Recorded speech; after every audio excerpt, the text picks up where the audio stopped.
8 days of the week I would be working bakery as much as I cannot believe best baking hack we show you, and I endorse.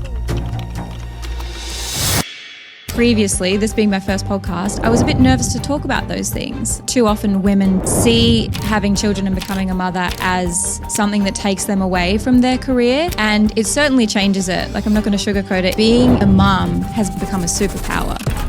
In a podcast first exclusive, we learn about what it has really taken Brooke Bellamy to build from local to global in public, all while raising 2 young kids. This conversation is about identity, trade-offs, and growing without losing who you are.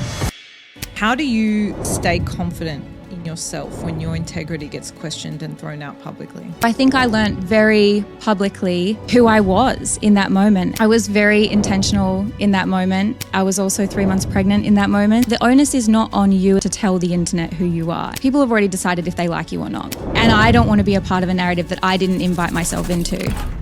It wasn't very busy. Some days I would do $300 in an entire day. And at what point did it turn for you from being, it's my local bakery, to like, wow, this is something that's really going to snowball? I downloaded TikTok and I literally just thought, well, why don't I do a day in my life as a bakery owner? It was only 1 to 2 weeks before people were coming in and saying, I saw your video and I wanted to support you. Do you think that posting on TikTok was the one decision that changed the trajectory of your business? Only around 2% of female founders globally receive VC funding. So you raising $25 million just a few months ago is no small feat. What do you want to say to other female founders? If there's one thing that I want to impress onto other people, other women, it's just that. All right, Balancers, I am so excited for today's conversation. I'm very honored that this guest is sitting with me to share her story, and we really get a chance to see, I think, beyond what we are seeing online all the time. It's her first time on a podcast, and so I'm really, really excited to bring you today's guest, Brooke Bellamy. Brooke, welcome to the show. Thank you so much. Thanks for having me. Thanks for being my first podcast. I'm so excited, and I feel very honored that this was a yes for you. We were just talking about, business and being a mum and doing all the things. You're in between like 5 continents at the moment. Yeah. So I'm really, really grateful that you've carved out some time to chat with me today. Thank you so much. Thank you. And thanks honestly for having these kinds of conversations. I think it's really important. And I think when you become a mum, you start to really figure out what conversations you want to have and how you want to shape those. So I'm excited to chat. Me too. I think your story as well is going to inspire a lot of people. I have 1,000,001 questions. So I think let's just get into it. I think where I want to start is take me back to Brooke when you were a lot younger. What did you want to be when you wanted to grow up? Oh, good question. So I was born and raised in Tasmania. That's home for me, home. And I, had a very kind of normal, I guess, normal is subjective, but normal Aussie upbringing in suburbia. Went to public school. I was always a very inquisitive kid. Like I always wanted to do lots of different sports and try different things. And it came to the point where my parents were like, okay, you can do this sport, but you have to commit to the whole season because you can't keep bouncing around. So I did tennis, dancing, softball, basketball. I tried a bit of everything. And then I think that kind of extended into adult life. I just like trying new things and doing new things and experiencing new things. But in terms of what I wanted to be when I was younger, I would say a dancer or I was a bit of a theatre kid. Mm-hmm. So I grew up playing piano, singing, dancing. I loved theatre and I loved kind of becoming a character on stage. I find that just so fascinating. I think that's why I love movies so much because it's that form of escapism. And then as I got older, I did go to university and I started in arts law. So probably similar to you. You did a law degree. Yes. Did you do a with media? With media. So I did political science and law. 2 years in, I was like, this is not for me. I'm not going to become a lawyer. So maybe my time is better used elsewhere. So I finished up my 3rd year of political science and then I went traveling for what was supposed to be a gap year after uni before I figured out kind of what was next. And then for the next 10 years, I traveled the world, which a lot of people don't know about me. Yeah, as a travel blogger. Okay. So that's kind of the crux. But I guess I thought that I would be a singer, dancer, music, I don't know, something in the theatre kind of side of things. Yeah.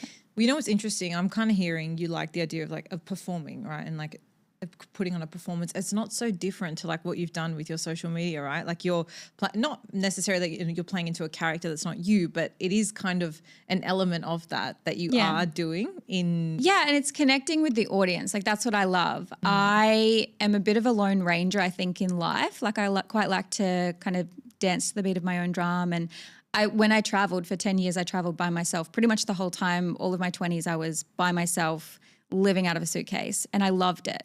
But my way to connect with people was online. So I was sharing these photos and stories of like what I was doing around the world. And I wasn't doing it for any other reason than I wanted to connect with people. Like I wanted to feel that kind of like social media is social. Yeah. And so I wanted to connect with people, but also I found myself in this position of like, I'm a woman traveling by myself, and people found that admirable. At the time, I don't think there was like, it was before like travel influencers is a massive thing now. There's a whole industry around it. But at the time, it was just really new and fresh, and people were like, wow, like you're traveling the world by yourself. And so I wanted to become an advocate for women to be like, you can do that. Like, of course you can travel the world by yourself. And there's certain things that you do and don't do, and places that you might go and not go. And I just wanted to encourage people that it's possible if you wanted to do it. And so what I've noticed in my life as I've progressed in my career and keeping trying new things and different things that I'm interested in, obviously baking is the next phase of that. And I did it so much growing up as a kid that was just kind of the next thing that I loved as much as traveling. What I've noticed is that theme has carried on is I just want to connect with people and encourage, especially women, that you can do it and you should do it. And I guess later in life, that's become owning a business, figuring out what you're passionate about and chasing that, and just kind of challenging the status quo. Well, your story definitely inspires that energy. Before we get to the part where you chose baking, opened the bakery, no doubt 10 years of traveling, you would have had a lot of happy accidents, moments that just felt like they were meant to be, or like crazy stories. Like, can you share some of the most admirable moments, or maybe one from the 10 years you were traveling? Yeah, I think, gosh, it actually feels like another lifetime, like thinking back to that, because I had a whole career before opening a bakery and opening a business and being a business owner. I think probably the main thing that sticks in my head when I think about solo travel and traveling for so long was that I really, really got to know myself. Like I really know who I am, who I'm not, what I stand for, what I don't. I feel a lot more confidence now as I've gotten older and spent that time alone, because I have really listened to myself. And I think that's important in your 20s. And it doesn't necessarily have to be that you travel the world solo or you do it for 10 years. It's quite a long time.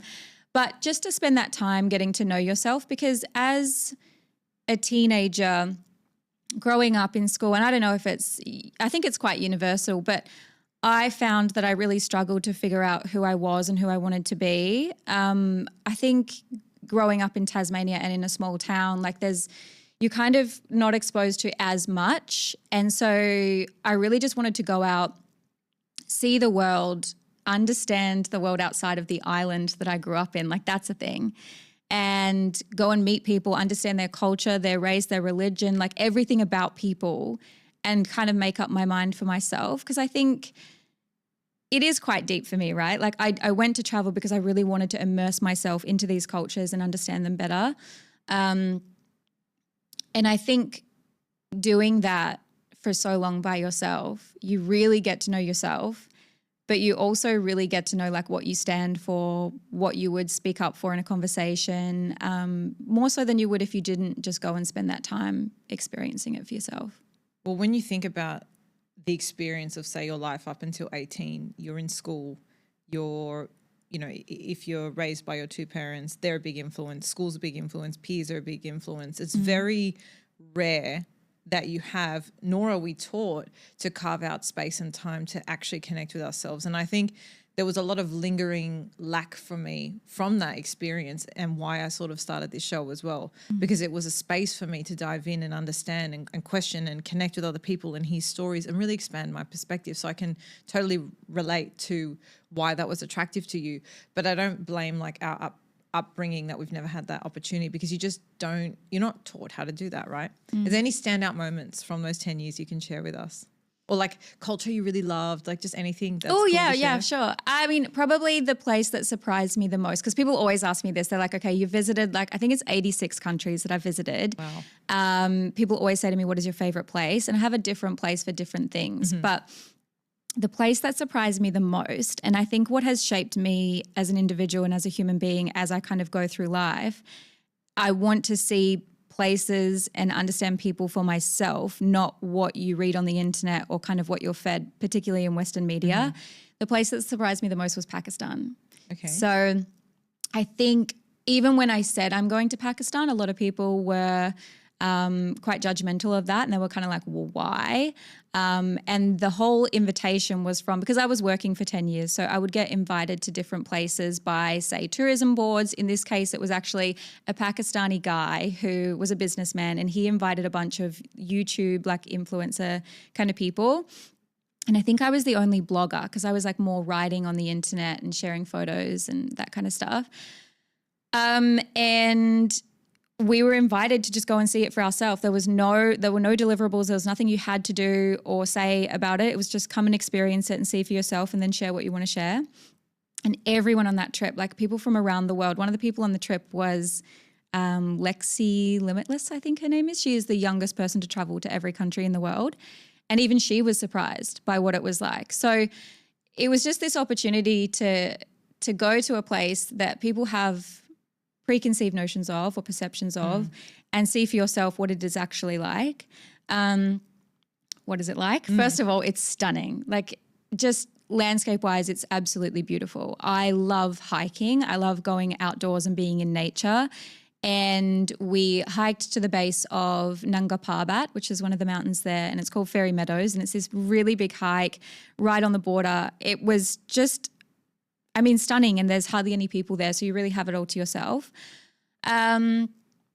Very hospitable people, very welcoming. Quite often I find that when you're traveling to places where people don't have much to offer you, they'll offer you everything they can.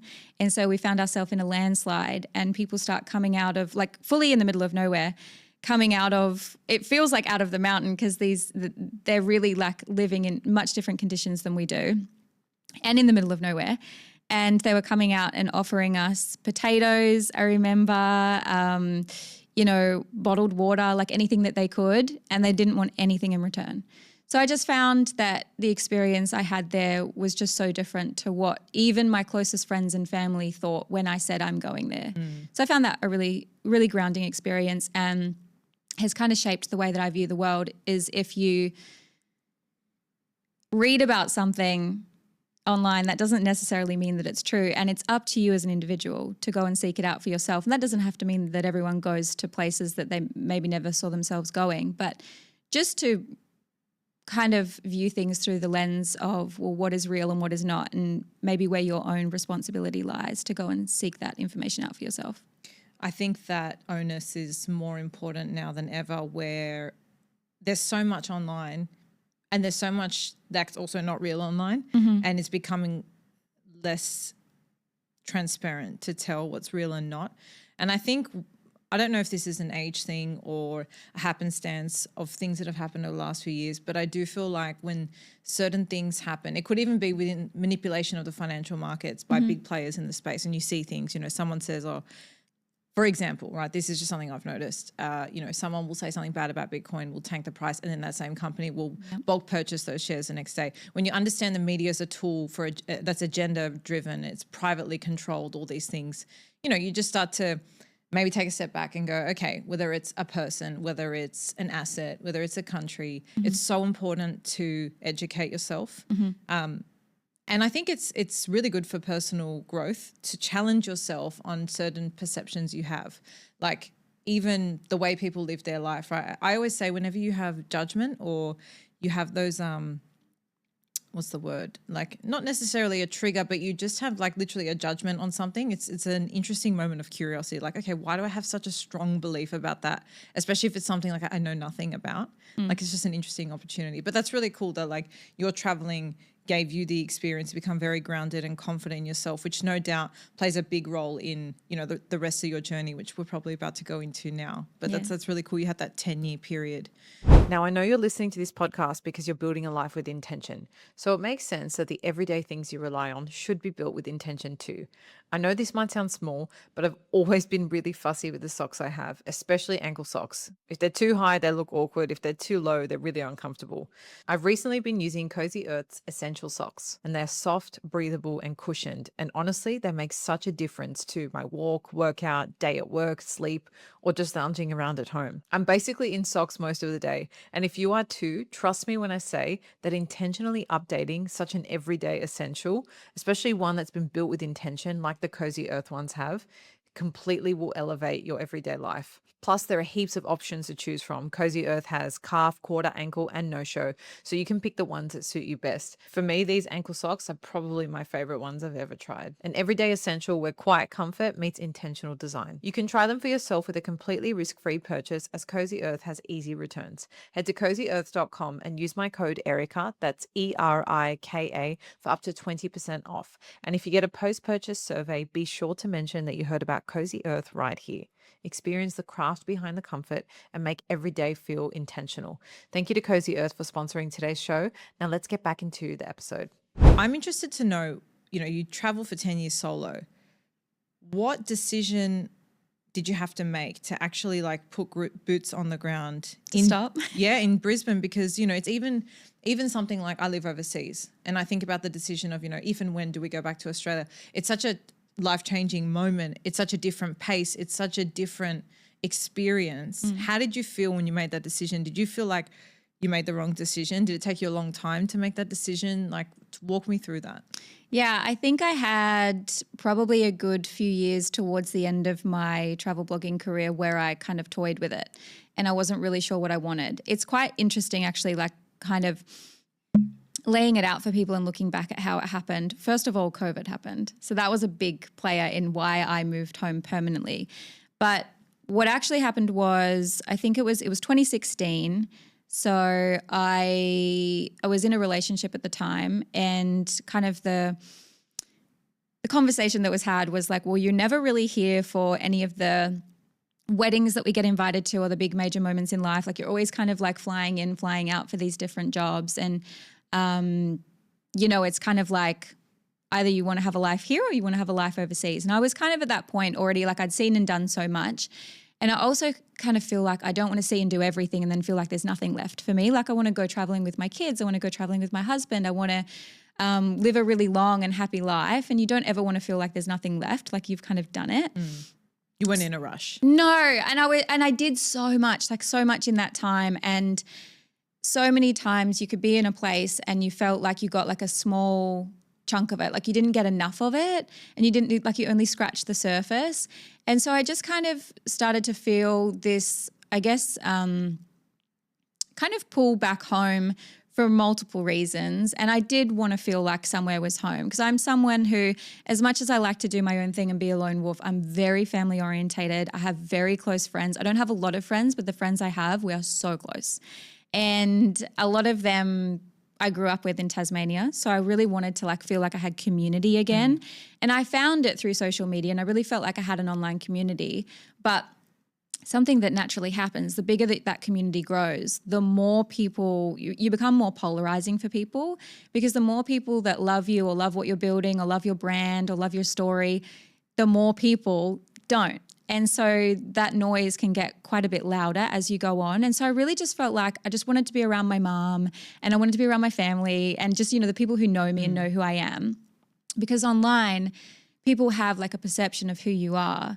And it's partly because of what you show them, but it's also because of their own beliefs and how they filter that information for themselves.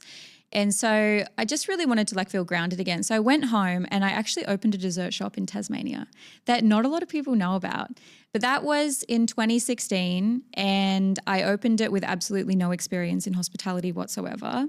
Why did you pick dessert? Like, why did you go straight into that? That's also a good question. So I love desserts. I'm a massive sweet tooth. Same. Yeah. But I don't know if I'd open a dessert shop. So I'm interested to know. I think what it is like I love a challenge. I love being my own boss. And I had traveled the world for not that full 10 years because I came home and I was kind of juggling the two for the last bit. But I had this experience of suddenly being your own boss and not answering to anyone. And everyone always says, oh, it must be so nice. Like you get to work when you want to work. And I'm like, it's actually the opposite of that because you can always work until you have kids. That's a different story. Then you got two bosses. Yes, exactly. But I felt like, okay, I work really hard. I love probably more than anything, creating a community, like people who have a shared interest. And for me, it was travel all through my 20s. But the other thing is that I noticed was, well, if I come home, what am I going to do? The one thing that I did when I traveled was always seek out the best bakeries. Like I'd always Google, now it would be ChatGPT, but where are the best bakeries in New York? Where are the best bakeries in Paris? So as I was traveling, I was seeing and experiencing and eating so much. And then when I would be in Paris, I would take a macaron class to learn how to make macarons. So I was just so into it already that when I was like, okay, if I'm going home, what am I going to do? I'm going to open a bakery. That was just top of mind for me. I barely had to think about it. Cool. And I kind of think it comes back to, I grew up watching Gilmore Girls and I always wanted to be Luke with Luke Steiner. So I always pictured like, that's the dream. Like you live above your business, you come down, you do the work and then you go back upstairs. And what I actually did is bought the apartment above my bakery. In Tasmania? Yeah. Amazing. Yeah. It was like a little studio. Yeah. And so you had that for how long? 3.5 years. And then I actually sold it to my mom because my mom came and worked for me as the manager because I was traveling in and out and I was kind of torn between the two. She came over and she had 20 years experience working in a hotel before, just the one hotel, same job for 20 years. And so it was a big deal for her and it was a big deal for our relationship because hospitality is stressful. Yes. It's high stakes. And that dessert restaurant was like an order, like a menu that you would order from. Whereas in the bakery, you do a lot of your prep work before you open the doors. So I find it a lot less stressful. And that was kind of one of the non-negotiables for me is when I went back into owning a business, if I'm going to do this, because I missed it so much, but I'd sold it to my parents. It's not like I could do anything about it. If I'm going to do this, there's things I'm going to change that I did the first time that I don't want to do again. So I wanted to have less stress, like an environment that felt like I was doing it more for the joy of baking and what I love doing. I didn't have a phone number. Like we haven't had a landline for Brooki since we opened because I found that very distracting because people would call up and want to order a cake and it's like, we have a website for that. Yeah. And if you order online, there's no chance that it can go wrong because you have to select the colors that you want, exactly what you want. Whereas if you take an order over the phone, you might perceive something the wrong way or they Chinese say, whispers. yeah. So it's just easier to do that. So those sort of things that I said the second time around, I'm going to make it much more enjoyable because I did find it very stressful the first time owning a business. I was also in my early 20s, very different to now. I'm in my early 30s. So yeah, I had that first dessert restaurant and then once I had sold that, I missed it so much. I went overseas again, kind of still towing the line of what's next for me. And then I came back during COVID. And then I met my now husband probably 3 weeks after I got back from overseas. And he had moved from overseas as well. He was living in New Zealand and we both came back to Tassie because of COVID. And we met each other and I was like, this is really unfortunate timing. Like, I really don't want a boyfriend right now. But he was just everything. Like, we just are on a level together. We call it our frequency. Like, we're tuned into the same radio station. That's so important. How did you guys meet? Can you tell us the story? So funny. So he's actually 5 years younger than me. And so I hadn't ever met him before, even though we're both from Tasmania and we live like 10, 20 minutes apart. I was like friends with his sisters growing up. They're in the same age but different schools. So we knew of each other and then became better friends with one of his sisters as we got a bit older. And her mum were kind of like setting it up behind the scenes and set up this dinner. And we met and it really was like the last thing I wanted. And my mum has said to me since the end of time, it'll happen when you least expect it. And so then I come back to Tasmania after 10 years traveling and meet my now husband there. It's just, it was where I least expected it and when I least expected it. Wow. Yeah. And so you've met him. How long until then you open up in Fortitude Valley? Okay, so when I met him, I was just back in Tasmania trying to figure out what was next. We stayed in Tasmania for a year, but we both kind of felt like we'd left and experienced so much living outside of Tasmania specifically, because it is like a small community. Where I grew up, there's 100,000 people in the city that we live. So everyone kind of knows everyone. And that's amazing because it really creates a big sense of community. But as you get a bit older, you kind of realize, well, if I do want to have these big ambitions and go and create something bigger than myself, I probably can't do that here in my category, which was bakery and sweets. So we moved to Brisbane after a year of being in a relationship, still not engaged, nothing. We moved with our sausage dog, Frankie. The three of us drove up the East Coast. And we settled in Brisbane because I felt like it was a really good opportunity because we kind of couldn't afford Melbourne or Sydney, and Brisbane was still kind of up and coming. Now it's changed so much in the last few years since we've been living Especially there. that area. Yeah, so it's changed a lot. But when we moved up there, the house prices were fairly on par with Tasmania because during COVID, they actually lifted quite a lot in Tasmania because people kind of went out of the major cities to where they kind of had more of a lifestyle.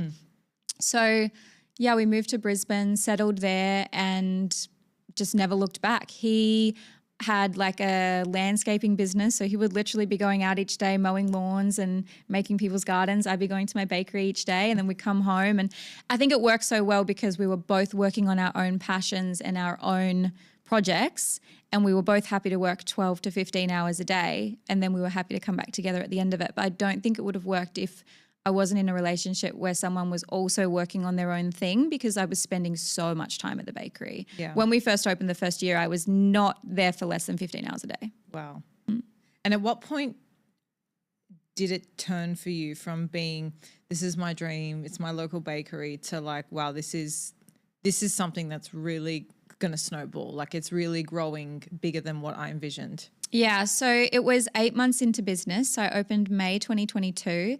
And by the end of that year, it was myself and one other casual staff member. And she got sick. She actually had COVID. I feel like I've said that word so many times today, but she did. It builds that timeline for people, right? And she got sick and she was away for 6 weeks. I was by myself in the bakery. That is a long time to be by yourself. And I think because when I was traveling, I had a focus every day. I would go out, I would take photos, I would write stories. I was like there feeling like I had a purpose of I'm going to go back home and I'm going to write this story and show people why they should travel here in Paris and what they should do. And so I think naturally I was like, well, what's my purpose? Like now I'm just, it wasn't very busy. Some days I would do $300 in an entire day. And so I wasn't paying myself a wage for those first 8 months. I was paying the staff member, the rent, all of the expenses. I'm someone who loves quality. Every like pastry chef baker loves like the best of the best ingredients. Like you want the best chocolate, the best sea salt. And so I wasn't really making money. And what I realized is I'd have to start making money if I was going to do it long term. So I, at the time, downloaded TikTok because everyone was saying like, just get on TikTok. And I was kind of like, I don't know, like I'm a little bit old for that. It's not my platform. Back a few years ago, not everyone was on it, whereas now it's so much more streamlined and it's so multifaceted. Like I genuinely love social media. It's so cool. And we can connect with people all around the world. But I got on there and what I gravitated towards was content where it was these private chefs, like a day in my life as a private chef in the Hamptons, a day in my life as a private chef in Los Angeles. And I was just like loving what I was consuming. And I felt like I had this like Insight into someone else's world. And I literally just thought, well, why don't I do a day in my life as a bakery owner? Like that's what I like watching. Why don't I just recreate that? And it's going to be different because it's my world and it's different to, the Hamptons or Los Angeles. And I'm a business owner and like maybe people will find that interesting. And so before that, I think I put up 2 posts which were like product focused, and it was literally just me zooming in on like a cupcake box or something, like not really knowing how the app works. And also probably not even understanding how much I knew about marketing at the time. And so I was kind of reverting back to putting the product first. And that's not what people want. People want to connect with your story, with who you are, with the process. And so from that first day in my life as a bakery owner video, I want to say it was only 1 to 2 weeks before people were coming in from not so far away places, like maybe Logan or it wasn't that long until we had someone from Sydney or Melbourne, because a lot of people come to Queensland as a holiday destination each year. Yeah. And they were coming in and saying, I saw your video and I wanted to support you. And I just thought that was the coolest thing. Wow. So I just kept going and going and going. And at one point I was posting these videos every single day without fail. And then what happens, ironically, is you get too busy to make the videos, but the videos were what made you popular. So then you're trying to keep up with both, but you're also trying to scale a business. You need more team members. You need a bigger space. We had to get a production kitchen. So it just starts happening in snowballing because you just genuinely showed up and did what you loved, and people wanted to be a part of that. And I think that's what's so cool about building a community, not building a business. Yeah. Do you think that posting on TikTok was the one decision that changed the trajectory of your business? 100%. And I think what I try and always think of with that, because I was such an advocate early days for the positive side of social media because of what it can do for businesses. And it really can do so much for small businesses and small business owners. And as, you know, time has progressed and time has gone on and that audience has gotten bigger, as we've become more successful, like that noise does kind of, you know, come up a little bit more. And you start to see the negative side of that. But I always have to remind myself, but there's so many positives. And you're creating for the people who love what you're doing. You're not creating for the people who don't like what you're doing. So just stay focused on those people because they're the people who are supporting you. They're building it with you. And I always like to say, you know, a lot of business owners will say, well, our community, we want them to feel a part of the brand. I want the community to feel like they are the brand. So every single decision, I'm not joking, you'll see it on our stories, on everything. I'm like, what flavor should we do next? What product should we do next? Where should we open a store next? And although I can't roll out stores really quickly because these things take a lot of time, leases, negotiations, licenses, different countries, all these things, I can launch a new cookie flavor quite quickly. So over the last few years, what I've focused on is whatever people want in the bakery, we'll bring it to them. And it doesn't always happen overnight, but I want people to feel like they are the brand and they're building the brand with me, because I just think that that's when the magic happens, and that's when I feel good about myself and why I'm doing it. So, yeah, that's really nice. I think there's been a shift generally in the way businesses show up. It's not so much like sales first; it's very much community first. And I feel like they have to be genuine in the way they show up, which I think is a really nice way that society has shifted and the role social media has played in breaking down that access, right? Because now people can actually comment and DM you, and you probably read a lot of those, just like I do on the episodes as well. So it's a really nice barrier that's been broken down that makes things feel like a lot more collaborative. What was your actual goal when you opened the first bakery? Like what was like the epitome of, I'm opening this bakery in Fortitude Valley? Like where did you see yourself? What was the dream? To be honest with you, it was Luke's Diner, Gilmore Girls. Like I just wanted to do what I love every day. I am someone who I'm very emotions driven in the sense of like, if I want to do something, I'll do it. And I don't really ask too many questions of myself. I don't really have, one thing I find interesting about myself is I don't really have any part of me that says, but what if this happens? Like there's no fear there of it not working out. And I don't know what that is, but it's something that I have where I do not fear something not working out. Like we just signed a major lease. I can't say where, but a major lease in a different country outside of Australia. And it is so expensive. And not one part of me said, let's run a feasibility analysis. My response was, this is amazing. What an opportunity. Let's do it. I'll make it work. And I think that's something that people have or they don't have. But I genuinely think, if I think back to me, like younger me, I didn't always have it. So I think you can get there, and I think you can build that and work on that and become more that person. And when I kind of summarize everything that's happened in my life, I think I built that through spending so much time with myself. That belief of I can do it, because you find yourself on a train heading to Budapest, but you're supposed to be going to Prague. You're going in the completely wrong direction. And you kind of just stand there and think, well, what's the worst that happens? Like now I'm going to a different country, and how exciting is that? And you just develop, what I developed through travel was this fearlessness of, if this doesn't happen and that happens instead, well then what a lesson, what a journey, like let's go on that ride.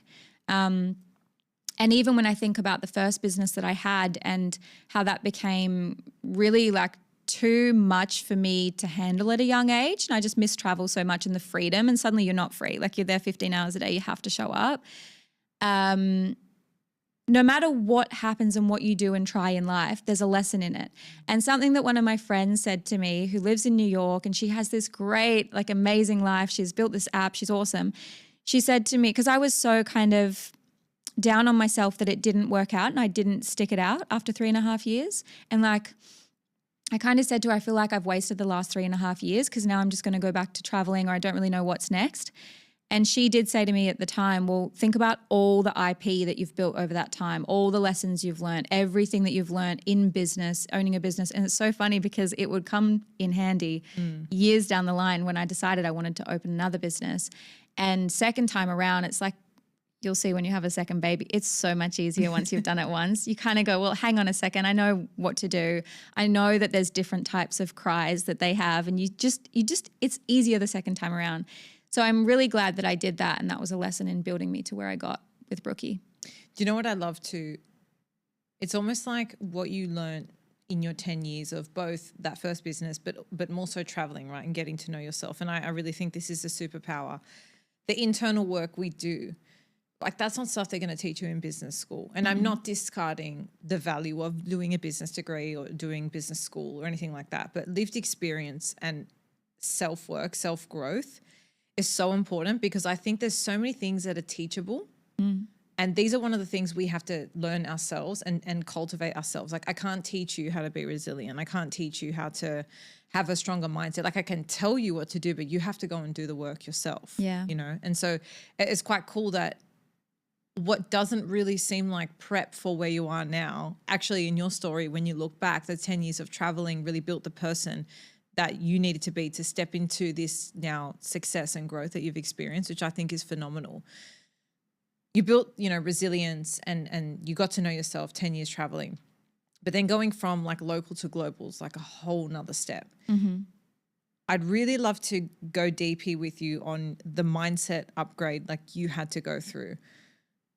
You said like you didn't really feel fear. So did you never come across things like self-doubt or imposter syndrome, or you did at different levels? I just want to frame this question in the way.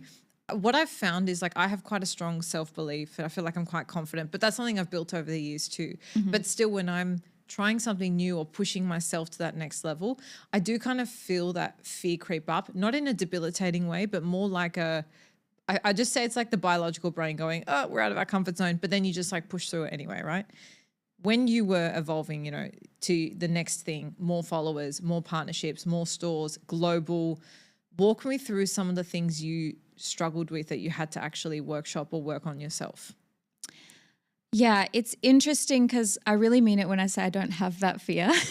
I think it's just a superpower that needs to be studied. Yeah, honestly, you know what it is like I feel like growing up in Australia, we won the global lottery. Like we're so lucky where we are and we have like so much available to us and it's amazing. But in terms of like where I kind of came from and what I grew up with, like I grew up in a suburban part of a small city. My parents still have a mortgage on their little house. They grew up on like it's called the northwest coast of Tasmania. So it's like very much like it feels like the end of the world, but it's small, like rural kind of community. So kind of coming from like a small town, small community, my parents have always said to me, we don't mind what you do in life. If you end up pumping gas at a gas station, that makes you happy. That's great. Like they have always said that. And they've always said you can't bury yourself in your money. So they have this mindset of just completely enjoying their lives. Like my parents, they are out, like right now they have a caravan. So they're like caravanning, that's their current phase. But they like cruising, so they like going on cruise ship. They're just enjoying their life. Like they have this mindset of like money comes and goes. So as it flows through, like enjoy it as you go along. Because if you get to the end of your life and you haven't enjoyed it, like who wants to be climbing Mount Kilimanjaro and you know one of your legs is not working well? Like they're not climbing Mount Kilimanjaro. They're going to like the Gold Coast and Melbourne and But I think because I grew up with this, I just never had an attachment to money, I don't think, in the way that I felt like I needed it to be happy. And I still don't feel like I need it to be happy. It certainly is, you know, you can enjoy so much more of your life when you have more financial freedom. I'm not discarding that, but there's so much that you can do in your life that you don't need that. So I just think I've never had that massive like want or like maybe aligning success with financial success. That wasn't the outcome for you. No, success for me is like leaving a legacy, like something of purpose, of meaning. And what it has become for me through travel blogging and then later through Brooki is connecting with people and more specifically women to encourage them to live their dreams and to do whatever it is you're passionate about. First of all, find out what that is. Second of all, that might change throughout your lifetime. We are multifaceted. I'm not forever going to be traveling the world with a suitcase and, you know, I want to also be a mom. I want to have a family. I want to do all these things. And it's okay to do those things in tandem. You don't have to be a career woman and then later maybe you become a mom. Or becoming a mom doesn't necessarily mean you can't also have a career. And there's a world in which you can do the two together. It's really hard. I'm sure you know. It is really hard, but it makes it so much more worth it. So I guess to answer your question, I really am just living this very enjoyable existence of I love getting out of bed every day. I love going to work. I love baking. I love creating recipes. I love creating products that people enjoy. I'm in my happiest sense of self. And then naturally it has become bigger than me and it has scale because so many people love being a part of that too. The way you feel today when you wake up doing what you do, is it the same as the first day you opened the bakery? It's different because I have kids now. And so I think as a mom, just your mom intuition just changes. So it does feel different, but I don't love it any less. Yes. I love it more. So the love is the same, if not greater, right? 1000% greater. And I think this is important because no matter what you're starting, whatever phase in life you are and you're listening, whether it's, you know, day one of your first job, of your podcast, of your side hustle, of a hobby, of pushing yourself to do one social thing a week. Like, I think going into something with the genuine intention and like a genuine, I'm not saying you may not be like a little bit scared or fearful doing something new, but like a genuine, like I really am excited to do this. Like that carries through. And I feel like the things that have longevity that you're able to stick to, that you're able to commit to, because, you know, you see things, you feel like they're an overnight success, but there's so much groundwork that goes into building of the person that made it to that point. Like to actually maintain that effort and that discipline long-term, you have to have a genuineness about why you're doing what you're doing. So that's why I love your story. I feel like the woman I'm sitting with today, the intention and the drive and the passion you're bringing to it, the why you're doing it. Of course, you've got kids now, so that's expanded and looks a bit different, but it's only been built from that foundation. Okay, you guys know how important hydration is to me. It's one of my non-negotiables and I talk about it all the time on the podcast. That's why I was so shocked to find out that 3 out of 4 US homes have toxic chemicals in their tap water. What's freaky is that even though contaminated water looks clear, it could still put you at risk for devastating health concerns, which include fatigue, hormone disruption, cognitive decline, and even cancer. I was so shocked to learn that standard fridge and pitcher filters do very little to remove most of these contaminants. And as we all know, most bottled water contains microplastics. So what is the solution? Well, I want to introduce you guys to AquaTrue, the countertop water purifier tested and certified to remove 84 contaminants, which include chlorine, lead, forever chemicals, and microplastics. It's got a 4-stage patented reverse osmosis system that goes way beyond ordinary filters for pure, healthy water you can trust for you and your family. What's great is there's no plumbing and no installation. AquaTrue has been featured in Business Insider, Popular Science, and named Best Countertop Water Filter by Good Housekeeping. To join 98% of customers, which includes myself, that say their drinking water is cleaner, safer, and healthier, go to aquatrue.com now for 20% off your purifier using the promo code ERICA. AquaTrue even comes with a 30-day best tasting water guarantee or your money back. That's aquatrue.com, AQUATRU.com, using promo code ERIKA. Thank you to AquaTrue for sponsoring today's show. Now let's get back into today's episode. If we dive a little bit deeper into this mum and work thing, I definitely feel there is this tension in this narrative of having to choose. It was something I really had to think about too. As I was just telling you before we started recording, I was in the corporate world before, and I would look at superiors of mine who were very successful. They were partners of these big law firms. They had kids, but they would miss things all the time and they wouldn't see them. And I'm not saying that's wrong or right, but when I looked at that objectively, I just felt like that wasn't what I wanted. I wasn't that in love with the law and my job that I wanted it to come at the cost of me not being there for my kids. So I really had to take a step back and think, how can I do it both, right? For me, it was never a question of having to choose. But now that I am a mum and I'm still working as a lawyer, I've still got this podcast, it has been a bit difficult for me in this transition. You know, I'm 7 months into my journey. For me, what's been difficult is physically when I'm working, I'm not being a mum, right? And when I'm physically being a mum, I'm not working. It's been this realization, okay, I can't do them both at the same time, but they can coexist if I bring a level of intention. I'm just present in what I'm doing. So I'm kind of navigating now, like just that intention of, okay, right now I'm going to do 2 hours of deep work. I know I'm not with my daughter, but like she's fine. You know, she's sleeping or she's with dad or whatever it is. And I'm just going to allow myself to be in this part. You're saying, you know, we're multifaceted. This is the part of me I'm going to enjoy now. And then when I'm with her, I'm with her. It's made me really intentional. How have you found navigating, you know, obviously you've got like a lot more, your business, I guess, is on a different scale. You've got staff, you've got constant things in the pipeline, you've got new things coming out. You've probably got, you know, so much in the back end content you're still doing.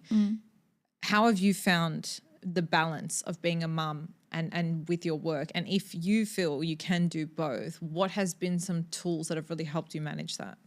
Yeah, it's and it's also, I think having one child was the biggest shift because I've got two now under two. So I've got a 1-year-old and a 4-month-old. And the first one was the biggest shift because I just don't think you have any idea what you're in for. And suddenly they're there and you're like, wow, you're really learning in real time. And it's super fast. Like it goes so quickly. So you also want to enjoy the moment. I think one of the important things to note is when we first found out we were pregnant, my husband gave up his dream to join mine. So the two of us work on Brooki. So we exist as like CEO and COO. So he's more on the operational side. I'm more of the creative strategy, like building the brand, and he makes it happen. He always says, you have the ideas, I make it happen. Love that. And so it helps that we work together because then we can also tag team. We do tag team quite a lot. So if I'm fully focused on something, maybe it's a new store opening, he'll have the kids and then we'll swap out. But then there's also childcare. So we live in Brisbane and all our family lives in Tasmania. So like you, I don't have family around to help out.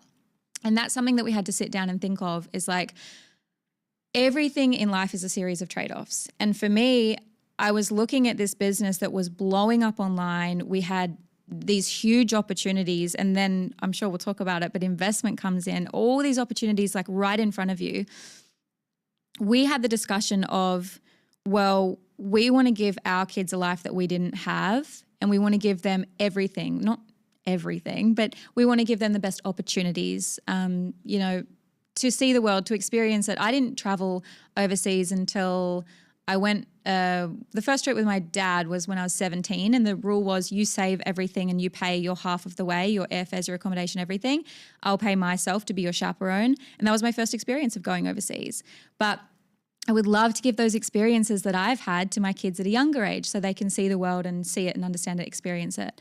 So we decided that we would join forces, be in the business together, and our priority is giving our kids the best life we can. And for us right now, that's putting the business at the forefront of what we're doing, juggling between the two of us the parent responsibilities. And you kind of have your like hard stops, your hard rules. Weekends are for families. Start of the day, end of the day, like I'll get my kids up, I'll put them to bed. But then during the day, we had childcare. When childcare wasn't working out because my beautiful Colette was very sick all the time and I work in food. So we then started to look at, well, what are our other options? And so now we have private in-home care, so like a nanny that comes in and looks after the kids. But I think there's such a huge stigma around that, and you kind of fear talking about that as a woman, because for me, I'm doing the best that I can for my kids right now, and I'm spending, and I took time off when both of them were first born because there's some things that only a mother can do, i.e. breastfeeding. So there's the time off, but then there's also, okay, well, how do I transition back into the workforce? And a lot of my work is hands-on in person. So then my husband would step in and do a lot more of the work. So I'm really lucky that the two of us are working on the same thing and we have the same goals. And then, just being realistic of like, we don't have family, we don't have anyone who can help out. So we've got, a casual nanny that comes in for those few days that we're both at work, and just, I guess, accepting that is just part of our journey right now. And then as my kids are older, I'll get to spend more time with them later down the line. But I never wanted it to be something that impacts my dreams and my goals for Brookie, because I think too often women do see having children and becoming a mother as something that takes them away from their career. And it certainly changes it. Like, I'm not going to sugarcoat it. It changes your whole perspective. It changes your sleep patterns. It changes everything. But I don't want it to be defining of everything else that I have, going in my life and everything else I want to achieve, because being a mum is the best thing in the world, but also investing in yourself and your career and what you're passionate about is going to make you a better mum. So I think the two live in tandem and they complement each other, but you have to figure that out in what works for you. It's not the same for everyone. And I think I always want to blanket it with that and just say, like, whatever works for you works for you. Don't fear the judgment. Yeah, I want to mirror a couple of things you said that I think are true for me as well. And again, everyone's experience is different, but I think a big call out, and again, I would never want anybody to look at me and say, well, how do you have a podcast and you're still working as a lawyer and you seem to be with your daughter all the time? The truth is, like, my husband also works from home and we have bought into the same current projects. So we made a big decision when we moved to Dubai. He was actually a chiropractor when we were living in Australia. So he had like brick and mortar store. I always wanted to live overseas. I never thought that would be something possible. But then he was also into like trading and investments. And it got to a point where he was like, can work for myself at home and sort of make the same, if not more money. And so, he had a massive shift in the way he was working when we moved over. It was like, okay, he for 12 months wanted to focus on that. I went and worked at a law firm when we moved here whilst I was doing the podcast. Then we went traveling for a bit and then we came back and the podcast started to take off. So then it was like a question of, well, what's the most important thing? We always talk about our family, like we're a unit. We got to make the decision that's right for us. So if that's closing everything and working on his dream, that's what we're doing. But I think it's so important to have that conversation. But also, I think that's what makes a lot of what I do really possible. And I just want to also be transparent about that, because if my husband wasn't at home with my daughter right now, if she didn't take the bottle, like, if I wasn't able to pump and give her the bottle, especially when she was younger, like a lot of these things make it possible and make this work. So you do really have to meet yourself where you're at and not compare. Like, that's probably the worst thing you can do, because you've got two, right? So I'm sure whilst you know what to do second time around, every baby's really different in terms of the way they sleep, what they eat, how they feed. Like, I've only got one, but I've seen in friends how different every kid can be. And I think it's important to just have these conversations, because you don't want somebody who is a full-time mum thinking, well, why can't I do that too? I think it's really important. But if you can curate your life and you know what you want and you have a really supportive partner, which honestly is like such an important piece of the equation, you can find a way to do it. I find that second step then, once I've physically got the logistics down pat, is your own mindset. Mum guilt is such a thing, when I'm in the podcast, I'm super present, but even when I'm, just down at the gym or doing something, I feel like I saw this reel where it was like, the first time you go out without the baby and it's like this overlay of the baby's face. It's like you see it everywhere you're looking. And I definitely do feel that. For you, what kind of personal growth have you had to go through to actually arrive at a point where you're doing both? I think it's more coming to the terms with like just accepting that my reality looks different to everyone else's. I do find that sometimes people will leave a comment that maybe they didn't think about before they left, or maybe they're projecting their own thoughts and insecurities, about being a mom and returning back to work so soon. And it is upsetting. I think whenever anyone has anything negative to say online, we're human. I'm very empathetic. I feel things quite deeply. But I just had to come to terms with the fact that my reality doesn't look the same as anyone else's reality in my circle, and then also just outwardly to, there's 4 million people watching what we do every day. Like, of course people are going to have opinions, and I just respect that everyone has their own version of what that looks like. And I think maybe previously, this being my first podcast, I was a bit nervous to talk about those things. quite honestly. And I think the more that we talk about it, the more that we take away that stigma of that it should all look the same, because it just looks different for everyone, and it's not linear. It changes throughout your life. Like, as you said, with the podcast taking off, then you start to look at, okay, well, I've only got so much time in the day. How do I take away 20% from there to put onto the podcast? Well, maybe something else has to let go for a little bit, and maybe you return back to it, maybe you don't. But life is a series of trade-offs, and you've only got so many hours in the day to do all the things that you need to do. And kids, you don't decide when they need you, they decide when they need you. And as you said, 2 kids are very different, and my firstborn is very different to my secondborn. I'm glad they happened in the way they did, because my firstborn is very busy, jumping up the walls, like really active. Whereas my second baby, I feel like God knew I needed like a chill baby. She's so chill. Her name's Matilda. She's just the most beautiful little chill baby. And, you know, she sleeps mostly through the night. Like, it's completely different. And I think there just is no hard and fast rule as a mum. And I'm so grateful that my husband is in the business with me. Not everyone has that available to them. I do not know, and I say this almost daily, I don't know how single mums do it. And so you have to just be, I think, more understanding of other people's scenarios and all the big picture that goes into why they are able to do what they do, and just not compare yourself. You don't have to be what society says you have to be, and it will change over time. Yeah. Right now, you know, we're very focused on the business and bringing up 2 young kids who at the moment they can travel quite freely because they don't have friends, they don't have school. So those sorts of things work in our favor. But if I had 5 and 6 and 7-year-olds, like, it would look very different. Yeah. You spoke about trade-offs. What do you feel like is the biggest trade-off you're making right now? Ooh.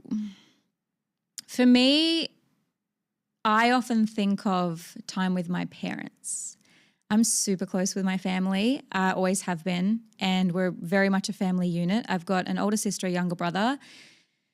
And my parents, I think as they get older, you start to think like, are they missing out? Not just on time with me, but time with their granddaughters. So I'm probably thinking more down that line of, you know, we've been in Dubai opening new stores, which is really exciting, but I flew them over to see what that looks like. And I flew them out to come and see our current pop-up in Abu Dhabi. And they don't travel really outside of the country much. That would have been a big flight. They were so excited, and they had the best time ever, and they got to spend time with the girls. So I think it's more, okay, I can't be back in Tasmania right now, or I'm not just a 2-hour flight away where they can come up and spend the weekend with us. So how can I integrate them into our life, into where it's at right now? That would be the big one. And then, yeah, I think, you know, you don't want to miss out on those young years with your babies as well. So I just try and put in that time of like, I'm there when they wake up every morning. I change their nappies. I give them breakfast. I spend that time. Then I go off to work, and then I come back. We have the night. And then we wake up and do it all again tomorrow. But I think it's just really figuring out what works for you and not being so hard on yourself. And that can change at any time. Well, I do talk about balance, right, on the show, the balance theory. That's really where it all started. And for me, it's not this idyllic work-life balance, you know, you've got it all sorted out. For me, it's very simply, what are your priorities, and does your schedule reflect that? And your priorities are not only different, say, between you and I, they're different for me, sometimes daily, sometimes on a weekly basis. Like, I'll tell you now, if I have a teething baby, I'm not going to the gym at 7 a.m. Yeah. It's just not happening. I need to sleep because I need to be rested for that day. So it's very much a shifting thing. I very strongly resonate with the trade-off of family. I always say Dubai, for this period and this season of our life, offers everything over Australia for me right now, except for family, which is my number one priority. So it's a very difficult pill to swallow. It's one I feel I am missing out on, my daughter's missing out on. But then again, and what I love about you and sort of everything you've shared today so far, it's the reframe, it's the story you tell yourself about what it means. And that's the difference between staying stuck in something and feeling miserable and feeling like a victim, like life's happening to me and life's happening for me. You know, at the end of the day, we've made a decision to be here. We've had our daughter here. She's spending the first at least year of her life here. What does that mean? You know, yeah, the trade-off is family, but similar to you, you know, they've come over and we've been able to spend 2 to 3 weeks intensive with them, not just a Tuesday night every week where we're all exhausted from our day at work. So we speak to them every day. It's intentional. They know exactly what's going on in our lives. It looks very different. Yeah, maybe different to what I would like, but it is the story you tell yourself. And just understanding that different decisions bring different trade-offs. It's not always this perfect move of like, that's the best thing and all boxes are going to be ticked. Like, it's important to talk about those things too, because it's not, it's never going to feel comfortable making big shifts and changes, you know? Yeah, and the more you talk about it, I think as well, the more you kind of reason with yourself. And I think that's probably, outside of like having no fear of things going wrong, my other superpower is the power to reframe things and see them in a positive light. And I think I've always had that. And I think that probably comes from my parents. Like, they're very positive people. They're never kind of like, they're not critical of anyone around them, least of all themselves. Like, they're just very happy in life. And I think so long as you can reframe that and tell yourself why you're doing something, then you can live in peace with your decisions. And life is a series of decisions and trade-offs. So you just have to back yourself 100% no matter what it is you're doing at that time. 100%. Your parents sound like amazing role models. They're the best. Oh, that's And so you know what's special. funny? They're not entrepreneurial at all. Not But it's a at all. mindset, you know. It's a perspective, a way of looking at the world. Yeah. And I think the way that they look at the world is just like, the world is our oyster. Let's go and experience it and enjoy it. And for them, that's cruises and caravanning right now. So Love it. yeah, they're really happy. And a bit of Dubai. Yeah. Love that. If you're still watching at this point, it's clear that we care about the same type of content. So make sure you hit that subscribe button, because this channel is made for people just like you who value these types of conversations. And if this topic resonates, make sure you hit that like button so I know to keep on exploring it on the show. When you build something so big online, right, you open yourself up to being visible. And of course, that brings with it a level of public scrutiny. You know, you were saying before, 60% of people are going to love what you're doing and the other 40% aren't. And I think that's just natural, right? You can't make content for everybody. But I know sometimes your integrity and what you're doing and the way you're doing it can be questioned. And I know this is something you experienced last year. How do you stay confident in yourself when your integrity gets questioned and thrown out publicly? Yeah, I think I've come to peace with the terms that on the internet people can say whatever they want about you, but that doesn't necessarily mean that it's true. And I think it's hard because as a human being, like your integrity is everything that you have. So when someone questions that, and you know, when it gets into the comment section and people get quite nasty, you can really take it on board. And I think I did in the initial stages. But I think you really have to like sit there and think, well, I am the sum of my actions, not of my words. So in that moment, I chose very deliberately not to react and not to add to this narrative of she said, and, you know, pitting two women against each other. That's not something I ever want to be about. And I've never been about that. So I just have to stand true to who I am in that moment. Everyone around me knows the truth and knows me. And, you know, you can immediately give that response of like, no. But no is a full sentence as well. So I think I learned very publicly who I was in that moment. And, you know, your parents are a really good phone call to make to understand, you know, what's going on and kind of the bigger picture of things. But I was very intentional in that moment. I was also 3 months pregnant in that moment. So I just had to go, you know what, the most important thing right now is me keeping myself level and healthy and my baby healthy, me protecting my team. I've got over 60 staff members. So anything I say or do affects so many people. So I'm always thinking like there's a broader picture here. And I think you are the sum of your actions, not of your words. So yeah, I think I've really made peace with that. It's interesting, right? Like when you go through life, you often get these opportunities to be who you say you are. I have a friend, right, and she's been like, you know, I've been manifesting this type of relationship because I want to be this kind of partner. And it's like she had someone come into her life and it was like, well, you've now got the opportunity to be the kind of person you said you wanted to be. And I think it's really important to remember that, because often we feel like all these things are happening to us. And you said you're an you're quite an you're empath. You said Yeah, that, I right? feel You said that? things Yeah. so deeply. Yeah, me, and so do I. Like, I'm quite emotional. I'm quite sensitive to people around me. I like to, you know, I have people-pleasing tendencies. I like to make sure everyone around me feels a certain way. And so when you come across like nasty messages, nasty comments, big issues that come up publicly, it is an opportunity for you to actually be and show who you actually Say you are. Yeah. In those moments, like, how do you actually connect with yourself? Like, are you the kind of person that likes to journal? Are you a talker? Are you a thinker? Like, what's your mode to understand like where your head's at?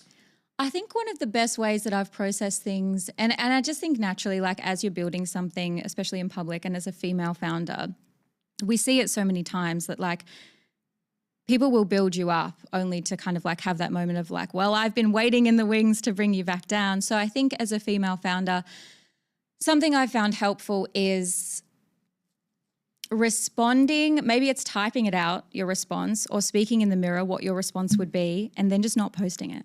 Because you know your truth and you know what's real and what's not. It is not, the onus is not on you as an individual to tell the internet who you are. And we've kind of entered this culture where, you know, on TikTok, people will come out with these big grand things that they have to say and they want to show receipts, and kind of two people will end up at a war with each other. I personally don't want to be there ever with anyone. And I'm always trying to, you know, be the bigger person or, you know, not dive into the comment section. So I think you just have to, exactly what you said, live and breathe who you say you are. And in those moments, you can show people who you are. I often find as well that people have already decided. So what are you adding to other than noise? People have already decided if they like you or not. Yeah. I am showing up every day. I have all these people on the internet who are a part of Brooki, a part of the community, because they want to be there. Those are the people that I'm speaking to. So if you don't have something nice to say, in my opinion, don't say it. Yeah. And it's like, if you give that time and energy, like you're trying to convince everyone to like you, is just a misplaced use of your time, which as a mum of two, building a global business, like you have to pick and choose where your energy is going. But really, like, again, the story you tell yourself about what it means for you. And I think an important part of this too is like, is there any lessons for you to learn too? Like, I feel like I've had a very different set of circumstances, but another scenario that, you know, somebody's saying one thing, I feel it's untrue about me, and I had to really consider, how am I responding to this? And I had to really sit with it for a while. Like, is there any truth to what's being said about my character that I could actually use as a personal growth here, or like take a lesson or a learning? Did you feel you had any of that, or was it more a case of you just navigating a situation and just being true to yourself? I think the latter. I think I knew myself and me in that moment and my truth. So it is difficult when something is being said about you online that is not true, and your integrity is questioned, and also the only thing to gain there out of adding to that noise and becoming a part of that narrative is probably protecting your own ego. Everyone around me knows me. Everyone in my community knows me. Like, everyone knows how hard I work, and I've worked really hard to be here. So I think you just have to decide in that moment, like, am I adding any value by adding noise, or am I just adding noise? And is this just noise? And probably, like, my husband was quite good in the process. He saw it very black and white. For him, it's just like, this is just business. Business is business. You know, men do. Yeah, so I know. I'm like, how I would love to enter your brain for a day. Yeah. But for him, it's very black and white. So in that moment, it was really, I mean, all I had around me was my family, and it was really important for me to kind of like take the time and just to be like, well, as I keep going down this path, as I keep building this global business, I am going to be open to more scrutiny, to more, like, everything is going to keep going down that way. He said it in a really good way. He said, what do you want your kids to look at when they look up mummy, like, on the internet? And I don't want to be a part of a narrative that I didn't invite myself into. And so I think it's just really important in that moment to step back and go, well, who am I as a person? And exactly what you mentioned, everyone goes through it on a different level, where someone will say something about you or say something to you that you're like, well, that's not true, or that didn't happen, or they reframe a conversation that took place and it's completely different. And you kind of think, I always say, okay, there's two truths and there's three truths, right? Their truth, my truth, and the truth lies somewhere in the middle, because we each have our own perceptions, everyone in life. So I think it's just a bigger lesson for me in that you cannot please everyone. As you go through building a business and building in public, people will have something to say. I'm sure you're familiar with people like Amy Smale, like really female founders who are building something, and it just happens as you keep building and become more successful, people want to take that down. And I think you have to be really strong in that moment and be who you say you are. Yeah, 100%. I'd love to circle back to something which I think is very inspiring and something I want to congratulate you for, which is the funding you've just secured. Now, there's a stat, only around 2% of female founders globally receive VC funding. So you raising 25 million just a few months ago is no small feat and something that you should be hugely, hugely proud of. What do you want to say to other female founders about what you think made you successful in securing such a big investment? 2%, that's a grim number, firstly. I think what I would say on that is, I think what we've touched on earlier is don't feel like becoming a mum is a block to achieving your successes. For me, getting to that moment where we received $25 million of investment is so exciting. And so I think it just kind of is testament to everything that we're building, the community that we're building to this point is global. And the conversation that was had when we decided, because it is a big decision as well to take on VC. So it is a big, big decision. My point of it was we have built this global audience and this global community. We're not going to make it to them without it. So we've grown to 6 stores in Australia and we're opening up more stores in Australia, and that's really exciting. But to be at the point where we can open in new countries, in new regions, in completely different parts of the world, we needed not just the capital, but also the expertise. Like partners in different regions. Yeah, exactly. And it has to be the right partners. So for us, we chose a property developer. So we have so much IP there that we can gain on how to enter new markets, how to negotiate leases, the right lease, like everything we're being supported in so many ways other than the capital. And I think what I would say to women is just like being a mum has, for me, become a superpower. So don't think that becoming a mum or being a woman and maybe one day wanting to become a mum is a blocker to that. It is actually your superpower. And I think, don't quote me, but I think Phoebe Gates just raised $35 million US. And one of the conversations that was brought up the most in all of these pitches was what is going to happen when you have babies. And that is just disappointing to me because obviously they wouldn't ask that of men. And men have babies too. They don't birth the baby, but they have the babies. And so I think if there's one thing that I want to impress onto other people, other women, is just that don't see that as something that would stop you from achieving those goals and receiving that investment. Because at the time that we first sat down with these investors to have these discussions, and there was multiple people at play, I had just had my baby. So I was 6 weeks postpartum. And at the time that we agreed on the investment, and then afterwards is diligence, and then you finally announce it to the world, I was 3 months pregnant, 3 months pregnant as well with my second. So neither of those points did that become a blocker for me. So I think it's finding the right partners who see you and who you are as a person and don't necessarily see like a woman and see that as a blocker or something that would slow you down, because it hasn't slowed me down in any way whatsoever. I think if anything, it's made me better as a leader. I love that you're bringing this up because the truth is, like, how you do one thing is how you do everything, right? So if someone's investing in you and they see what you've built and you're able to then have a family and keep building, or you're able to show up on TikTok every single day. Like, I feel like for me anyway, being a mum has been this experience of really fine tuning how I'm spending my time, which is already something I was good at before. But I think that's so beautiful that you've given women that perspective, because it often is this, like, I've even got friends that talk about my business is going to change when I have kids. Like, yes, it is going to change, but not in a negative way. Like you've now, wow, what a privileged position to be in, that you now can raise a family and grow your business at the same time. It's just like navigating what that looks like to you now.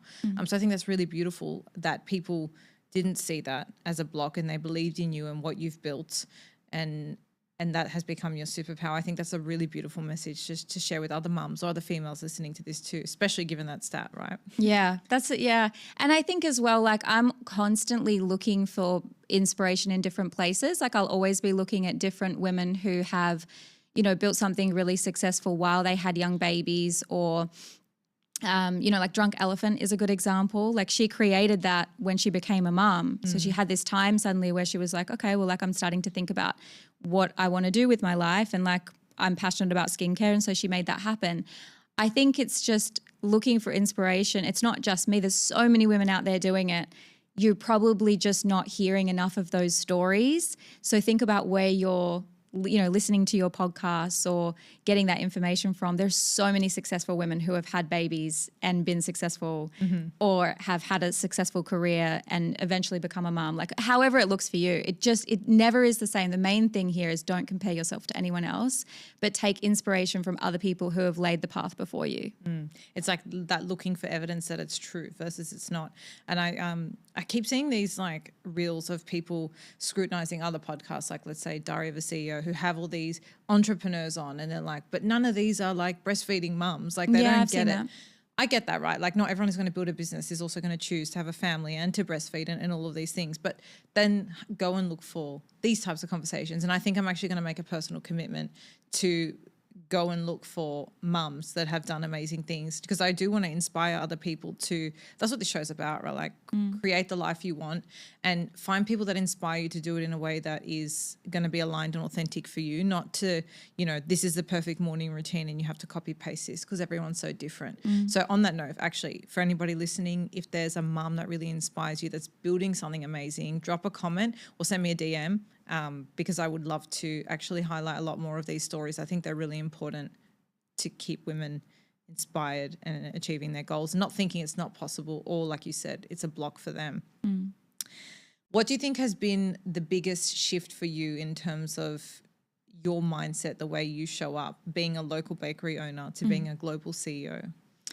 I think one of the best books that I read early days when I first decided to start these TikTok videos. So like 8 months into business, and I was like, why isn't it working for me? I'm working so hard. I'm in here every day. I don't know what I'm doing wrong for no one to know about my business or care about my business. One of the best books that I read is The E-Myth Revisited. I don't know if you've heard it. I haven't. I love a good new recommendation. Yeah, it breaks down the difference of working in your business versus working on your business. And the two things can't exist at the same time, but you can switch between the two mindsets. And what's interesting from my perspective is these videos, blew up online from me being in the business. And then that made it so successful and so many people aligned around the block wanting to come into Brooki that I was like, how do I work on the business? Because now we've got a line of people around the block and I need to serve those people. So it became a bit of a friction, I think, in the early days of it really did become very successful very quickly overnight. And in that moment, the most important thing for me to do as a leader is to protect everyone around me as much as I can, because if those people can't do their jobs, well, then it becomes this rotating door of like, it's too stressful. So it is a difficult thing. And I think it's difficult because there's no right or wrong way to do it. There's only good intention.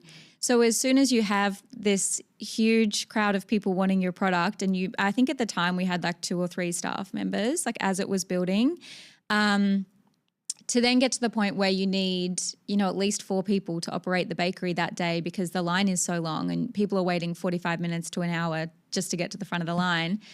But we're existing in this 41 square meter space where you can't fit more than 4 people. And so then you're kind of dealing with that like feedback loop of just put more staff on, and you're like, but where will I put them? Because then it's like really hard for them to move around, and we've only got one point of sale system, and I never knew it was going to become this big. We only made room for one point of sale system in this tiny little bakery. So it became really prevalent early on at that point that I had to be very flexible and reactive as things changed. And I had to really be on my game with what everyone around me needed. And as you grow a team, like we now have over 60 team members in Australia, we're now starting to build a team here. And then the next pit stop for us is London, to open a store in London. I don't even think I've talked about that publicly, so there you go. But as we build these into these new regions and these new markets and build these teams, we have to do it with intention, but also learning from what came before. So you're never going to do it perfectly when overnight your business completely changes and there's suddenly a line of people around the block. You have to constantly be adapting and changing and be reactive, because it shifted and changed so quickly. And I think social media has this power where it can do that for a business, but you never go to bed at night thinking tomorrow my bakery is going to blow up and there's going to be a line wrapped around the block and everyone's going to be, traveling from around the country and around the world for these cookies. You never think that that's your reality. So when it is, you just have to go, okay, accept this is the new reality. How do I make that, protect the product, protect the team, protect every single facet of the business and adapt. So what we did is we went from the 41 square meter bakery to a 70 square meter commercial kitchen that was just an extension, a bigger kitchen to fulfill the demand. Then we moved into a 220 square meter kitchen. So that was a really quick progression that happened in like the space of under a year. Now we've just moved into a 660 square metre warehouse in Brisbane so that we can facilitate the growth in Australia. Wow. And then we'll do the same thing. Like, how fun. We get to pick back up and start again in a new market and start from scratch. Like, we've gone from this massive mixer that we have in Brisbane to an 80-litre mixer, which once upon a time was huge to me. I've got a photo of me standing next to my 80-litre mixer. I'm like, wow, we are leveling up. And now we're like going back to that. And I'm like, it's so cute and tiny. So I think it's just accepting that new reality as it shifts and being really intentional and showing up for your team and being a bigger leader, a better leader. And I think I've really worked on that as the businesses continued to grow, because you only know what you know and you're learning as you go as a leader. And then as your team grows bigger, you have so many personalities, you have so many different skill sets. Everything changes. So you just have to keep changing yourself. The worst thing you could do is stay the same. As everything changes, you have to change with it. And I think that's the biggest shift of all. Love that. And it sounds like you being on the wrong train all those years ago, being resilient, having to think sharp and quick in the moment, it served you all the way through to now. And, you've learned so many things along the way. So it's been really inspiring watching your story. Just before we go, I want to show you, I pulled up one of your first Instagram posts. Oh, this is going to be so embarrassing. Do you remember this? No, it's a photo of you in front of your bakery. Yes, I'm wearing a mask too. Yeah, COVID. Yeah. It's got COVID written all over it. Yeah. But you wrote this in the caption. A patisserie is what I've wanted to create since my first days meandering around the streets of Montmartre when I was 17, falling in love with Paris for the first time. I've been to Montmartre. It's beautiful. I can imagine one of your little bakeries there. So I want to ask you, can we expect a pop-up in Paris? Hey, who knows? There's a lot in the pipeline right now, and I wish I could say everything. And I'm actually the worst person at keeping secrets. So but you're probably under NDAs right now. Yeah, there's a lot. There's a lot of layers to it. But I mean, when people come into the bakery and they say, "Can you please open here?" and I know we are, I'm like, "Don't tell anyone, but we're opening them." So I do tell people, but I definitely can't announce it yet. Paris is one of the cities I would like to open in, but before then I've shared London, obviously Dubai. We are opening in Dubai. Can't say where, but it's really exciting. And the next city is actually the city that I would I can't even comprehend, dream that big. I'll tell you off camera, but it's the city in the world that I would gladly go and live in and spend time in and soak up all the energy of and imagine. So where we're going to end up is just, it's beyond my wildest dreams. And I never thought when I opened the bakery that we would be here. But as we've continued to just take everything in our stride and grow and build as we've gone, I could not be having a better time in my life right now. Well, you deserve all the success you're having. It's very inspiring to not only hear your journey, watch you, but actually such a privilege to get to know you today. So I want to thank you so much for sharing your story, for opening up. I'm really excited to go to said new big location in Dubai and just watch you as you keep on inspiring people and being a mum and doing all the things and just being really honest about your journey too. So thank you so much for doing everything you do. And I really appreciate your time today. Thanks for being my first podcast. Oh, yes. And thank you for coming on the show for your first appearance. Thank you. Thank you so much.